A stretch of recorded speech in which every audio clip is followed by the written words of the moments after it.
Pemirsa Pemprov DKI Jakarta mulai mengaktifkan kawasan Kota Tua pasca revitalisasi lewat acara Festival Batavia Kota Tua. Acara dimulai kemarin dan dibuka Gubernur DKI Jakarta Anies Baswedan ini bertujuan untuk memperkenalkan kawasan Kota Tua sebagai ruang ketiga.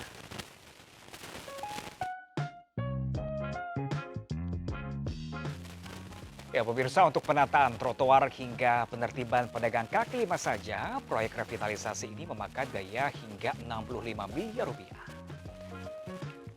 Beberapa trotoar ruas jalan juga dirombak dan dilengkapi fasilitas pendukung seperti shelter bus, Transjakarta, air mancur, dan juga lampu jalan. Total luas fasilitas pejalan kaki yang tersedia pasca revitalisasi mencapai 329.000 meter persegi. Jalanan di depan stasiun Jakarta Kota misalnya kini telah disulap menjadi kawasan pejalan kaki yang luas.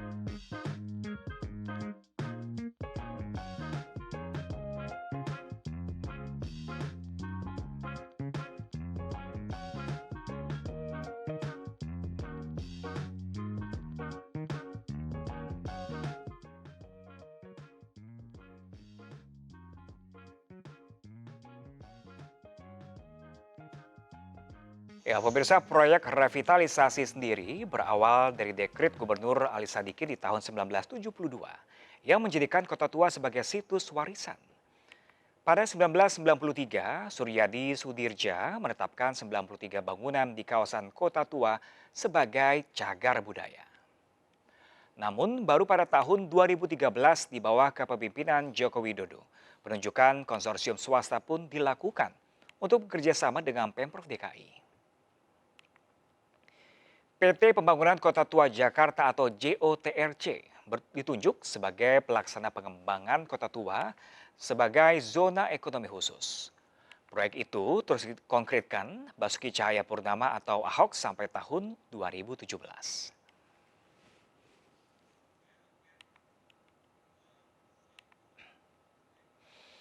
Sementara itu, pemirsa, beredar video di media sosial sejumlah pengendara sepeda motor yang jatuh terpleset dan berjatuhan saat melintasi di area speed table Kota Tua, Kecamatan Taman Sari, Jakarta Barat usai kawasan Kota Tua ini direvitalisasi. Dalam video tersebut, pemirsa, tampak jalanan di kawasan area Kota Tua basah setelah diguyur hujan. Sejumlah pesepeda motor pun tampak jatuh tergelincir saat melintas di area speed table kawasan Kota Tua ini. Dikonfirmasi terkait hal ini, pemirsa, Kepala Dinas Perhubungan di Sub DKI Jakarta, Syafrin Liputo, mengatakan area speed table dibuat untuk memperlambat kecepatan dan memberikan elevasi yang sama antara pedestrian kiri dan juga kanan.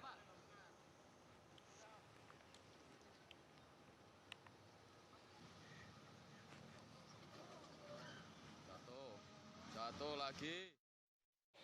Ya, pemirsa, revitalisasi kawasan Kota Tua atau yang sekarang berganti nama jadi Batavia membuat banyak perubahan.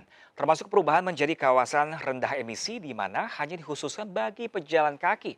Namun pemirsa, faktanya masih banyak pengendara yang bandel melintasi low emission zone itu. Akibatnya sejumlah pengendara tergelincir melintas saat hujan turun.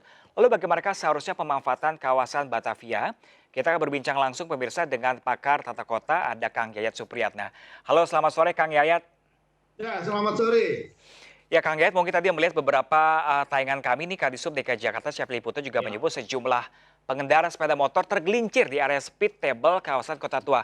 Ini sebenarnya fungsi dari speed table secara awam ini buat apa sih, Kang Yayat?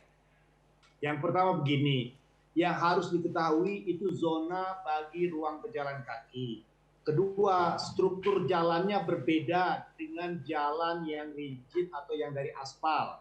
Mhm. Nah, kemudian memang kondisi itu kan berada di tikungan dalam kondisi basah. Mhm. Otomatis dia memang slip itu gampang mudah terjadi. Nah, Mhm. kondisi pada lintasan yang berbelok dengan basah itu Mhm. sebetulnya diperlukan kehati-hatian. Mhm. Karena ini sebetulnya jalan bukan didesain untuk sepeda motor. Mhm. Ini jalan adalah untuk ruang pejalan kaki. Mhm. Ketidakpahaman, kemudian ketidaktahuan dan menganggap tidak ada perbedaan antara jalan aspal biasa Mhm. dengan Mhm. jalan yang berbeda di kawasan kota tua, Mhm. banyak peristiwa kecelakaan yang terjadi. Dan Mhm. perlu juga diingat, memang dalam kondisi hujan itu diperlukan kehati-hatian. Mhm. Dan sebetulnya Dinas Bina Marga sudah memberikan rambu attention di situ Mhm. bahwa ini adalah ruang pejalan kaki, perlu kehati-hatian Mhm. dan dalam kondisi basah itu harus lebih berhati-hati lagi. Mhm. Mhm. Dan ini kelihatannya kawasan kota tua itu harus banyak rambu. Mhm. Pertama petunjuk karena ini berubah sama sekali dibandingkan kondisi sebelumnya. Dia harus diberikan arahan, gambaran, misalnya bagaimana orang mulai masuk hingga keluar kawasan sehingga semua objek itu bisa teramati. Jadi ibaratnya di dalam lingkungan kawasan kota tua itu ada semacam pedestrian menjadi field trip bagi siapapun akan masuk kawasan kota tua. Mhm. Mhm. Dan perlu diingatkan, di dalam kawasan kota tua itu memang sekali lagi jalan yang dikhususkan atau ruang dikhususkan bagi para pejalan kaki. Mhm.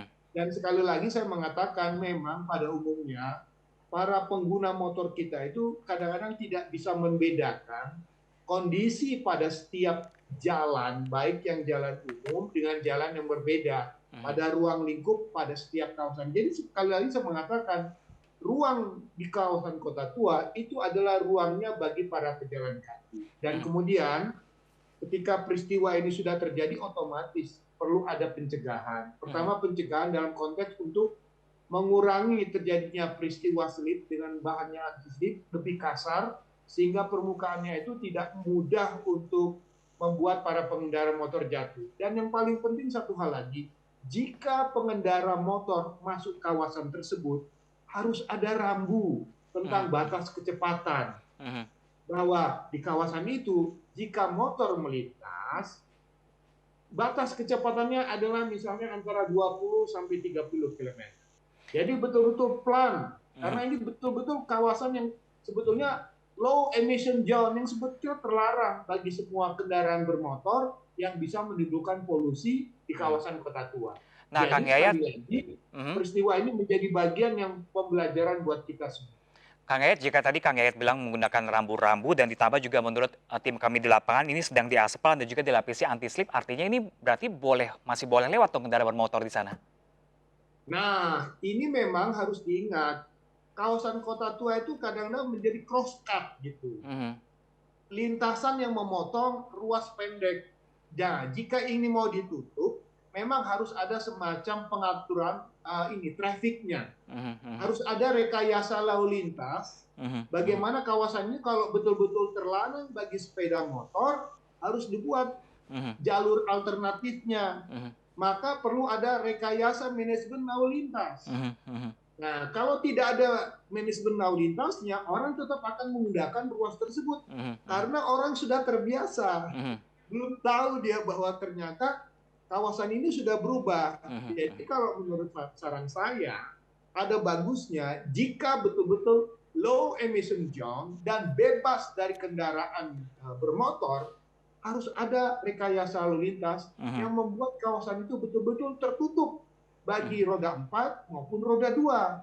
Mhm. Kemudian dibuatlah semacam traffic management baru yang mengatur pola pergerakan. Mhm. Sehingga kalau misalnya motor dilarang, harus lewat mana? Ini Mhm. belum tersosialisasi. Mhm. Mhm. Jadi Eh, kalau menurut saya, jika memang dia mau ditutup, ya tutup aja sekalian. mhm. Mhm. Dikasih alternatif supaya setiap warga memahami. Nah, sosialisasi ini belum banyak dilakukan Mhm. Mhm. sehingga memerlukan upaya-upaya yang lebih maksimal, Mhm. Mhm. informasi melalui media sosial, Mhm. informasi media-media besar, kemudian juga ada buku petunjuk atau katakanlah semacam leaflet yang memberikan nuansa baru bagaimana melakukan aktivitas di kawasan kota tua. Jadi sekali lagi menurut saya niat baik tanpa informasi lengkap pasti menimbulkan persoalan jika Oke. tidak semua orang tahu tentang perubahan Jadi itu. seakan sia-sia seperti Kang Yayat ya. Ini kalau dari Ya, budaya, kira-kira kita ah, mau meminimalkan risiko lah mhm, supaya tidak ada mhm, mhm, peristiwa yang mhm, sama begitu. mhm.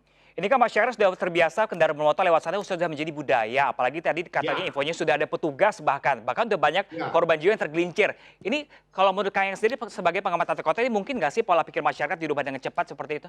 Nah, ini namanya ada upaya struktur yang membangun kultur. Ini yang sekali saya mengatakan bagaimana desain, Mhm, kemudian juga struktur jaringan jalan mhm, bisa membangun tidak budaya baru di situ. mhm, Misalnya contoh, melarang sepeda motor masuk. Artinya, masuk kawasan kota tua adalah ruang pejalan kaki. mhm, mhm, Otomatis kalau orang tahu bahwa kota tua itu terlarang bagi sepeda motor, mhm, so what lo gitu saya ke kota tua, informasikan Anda dilayani oleh Transjakarta, mhm, mhm, Anda dilayani oleh KRL. mhm, Itu informasi sejak awal. mhm, Kota tua ini kalau mau bebas dari sepeda motor, informasikan bagaimana menuju destinasi wisata tersebut. mhm, mhm, Kapan misalnya layanan Transjakarta itu yang katakan mulai operasional untuk mhm, menuju kota tua?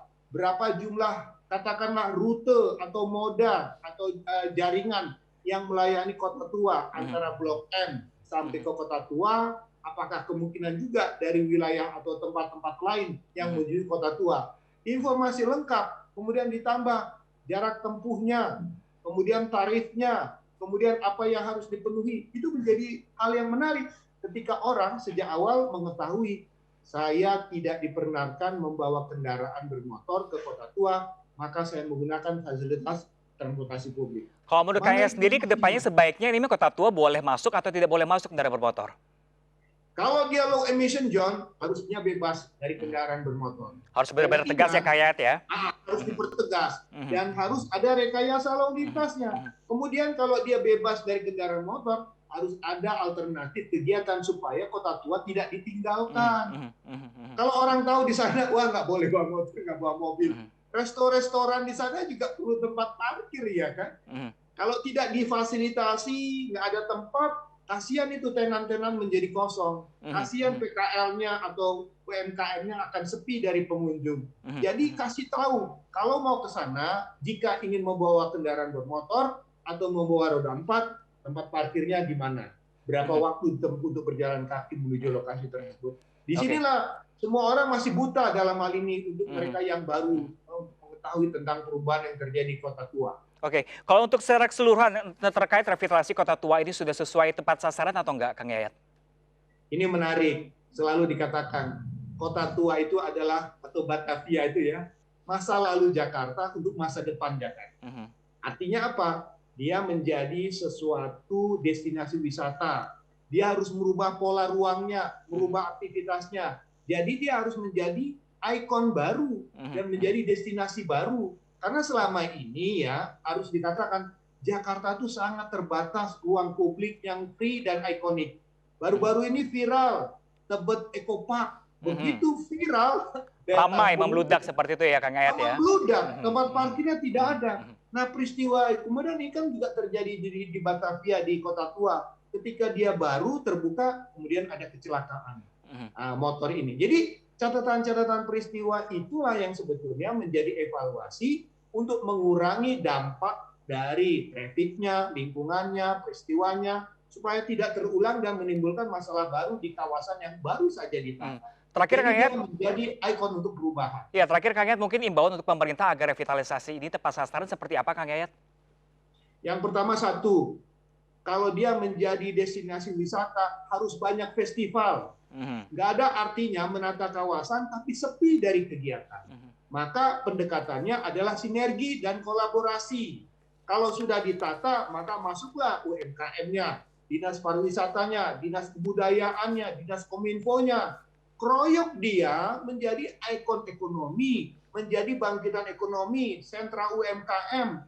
Jadi tidak ada artinya ketika hampir lebih 600 miliar dikeluarkan di sana atau berapa miliar membangun di sana, kemudian hasilnya tidak maksimal. mhm, mhm. Justru sesudah ditata kota tua ini kita akan hitung di sana.